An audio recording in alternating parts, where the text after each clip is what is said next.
Yang baca ini kan yang punya rumah. Yang baca aman, rumahnya Allah kasih aman, tetangganya juga Allah kasih aman.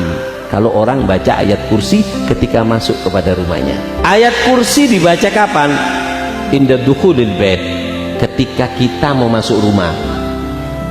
Kita mau masuk rumah, baca ayat kursi. Apa manfaatnya? Ada 4. Orang mau masuk rumah baca ayat kursi, manfaatnya ada 4. Kapan beb bacanya? Ketika masuk itu, ketika kita punya tujuan rumah boleh. Kita habis gini, rumahnya kan dekat sini. Kapan kita sudah ketok oma atau kita nuju rumah, Allahu la ilaha illa huwal hayyul qayyum, boleh.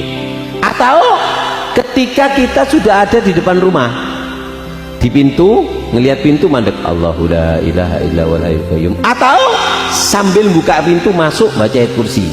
Artinya dibaca ketika kita menuju rumah kita, baik di jalan, megang pintu atau sambil masuk. Yang penting dibaca ayat kursi. Apa manfaatnya?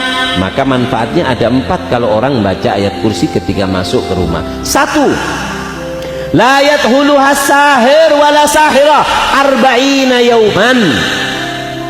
Orang yang punya niat jelek, pengen melakukan kejelekan kepada kita lewat tangan dukun laki ataupun dukun perempuan, maka tidak akan bisa masuk ke rumah kita kalau kita ketika masuk baca ayat kursi.